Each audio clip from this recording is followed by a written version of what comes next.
Nunca en mi vida me había sentido tan fuera de control como ese día en la embajada americana.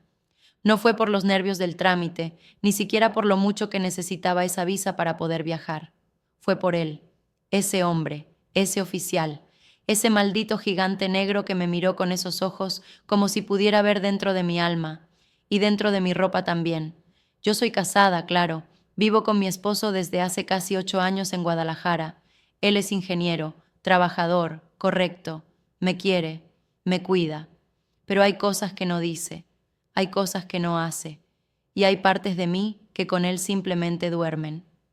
Cuando llegué al consulado, con mi carpeta de papeles bien organizados, lista para explicar todo, mi trabajo, mi cuenta bancaria, mis motivos, me llamaron rápido y cuando levanté la mirada, ahí estaba él, alto, fuerte, con esa piel oscura que parecía tallada en piedra, unos hombros anchos y una sonrisa lenta, segura, como si supiera lo que hacía conmigo, como si lo hubiera hecho 1000 veces antes. Me dijo, buenos días, en un español torpe, con ese acento americano que por alguna razón me pareció increíblemente excitante. Yo respondí, muy seria, muy profesional, pero dentro de mí algo se encendió. Me hizo las preguntas típicas. ¿A qué va a Estados Unidos? ¿Cuánto tiempo piensa quedarse? ¿Tiene familia allá? Yo respondía sin mirar directamente a sus ojos, porque cada vez que lo hacía sentía algo que no tenía nombre. Era deseo, sí, pero mezclado con rabia, con miedo, con vergüenza. En un momento bajó la voz y me preguntó, ¿es usted feliz en México? Yo me congelé.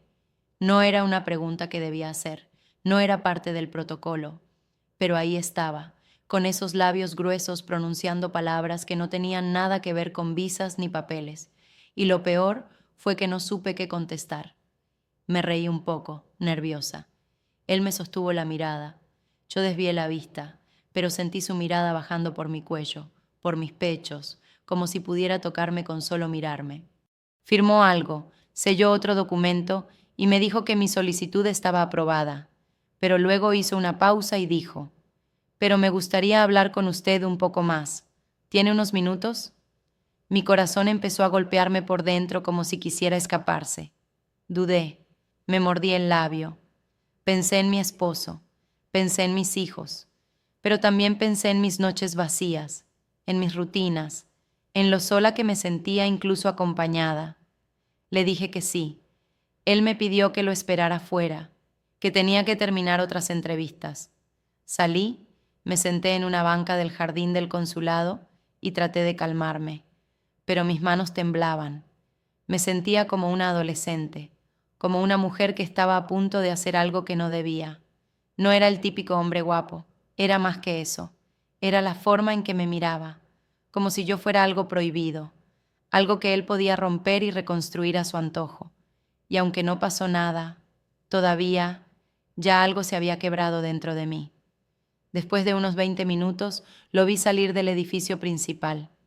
Caminaba con paso tranquilo, como si todo estuviera bajo control, como si no fuera nada extraño que una mujer casada lo estuviera esperando en el jardín de la embajada, con las piernas cruzadas y el corazón a punto de explotar.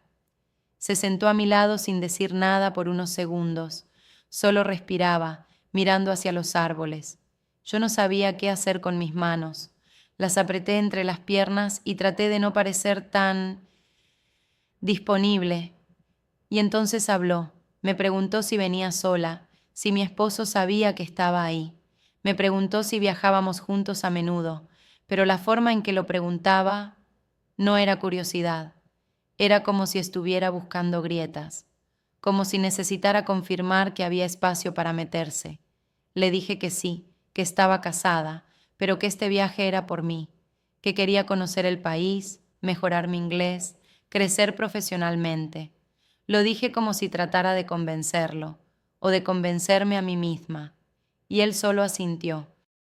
Después me miró de lado con esa sonrisa casi perezosa que me desarmaba, y me dijo algo que me dejó helada. A veces, lo que uno busca en otro país no es un idioma, es una excusa. Me reí, no supe qué más hacer, esa risa nerviosa, tonta, que uno suelta cuando lo acorralan. Pero él no se rió. Me sostuvo la mirada y dijo: yo lo veo, lo que no te están dando allá. Tú lo cargas en los ojos. Ahí sentí que se me fue el aire.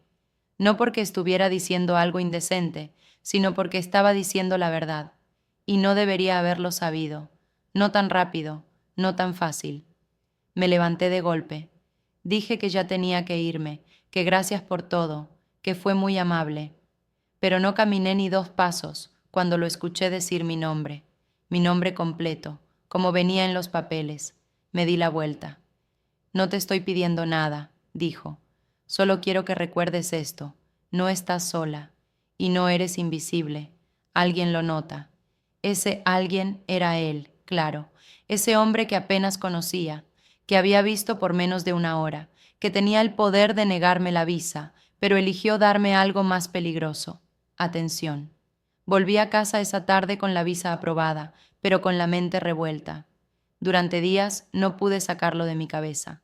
Me lo imaginaba en su oficina, entrevistando a otras mujeres, sonriendo igual, diciendo las mismas cosas.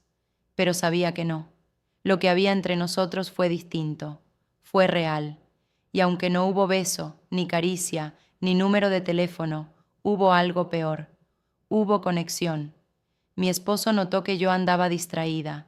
Me preguntaba si estaba preocupada por el viaje. Yo solo le decía que estaba cansada. La noche antes de mi vuelo, tuve un sueño con ese hombre. Un sueño vívido, confuso, donde él me hablaba en inglés mezclado con español, y yo no entendía nada, pero le decía que sí. Todo el tiempo. Me desperté agitada, tocando el pecho vacío a mi lado. Mi esposo estaba en la cocina preparando café. No le dije nada, no podía. Subí al avión con mi maleta pequeña y una culpa enorme. No porque hubiera sido infiel, sino porque había querido serlo, porque había sentido cosas que hacía años no sentía, porque alguien me había hecho sentir mujer otra vez. Esa fue la última vez que lo vi. Nunca más volví a saber de él. Pero cada vez que miro mi pasaporte y veo la visa estampada ahí, no pienso en Estados Unidos. Pienso en él, en cómo una sola mirada puede mover más que 1000 palabras, en cómo una conversación que no debería haber pasado lo cambió todo. Y aunque nunca pasó nada entre nosotros, casi pasó. Y a veces eso es incluso más fuerte, porque lo que casi ocurre nunca se borra,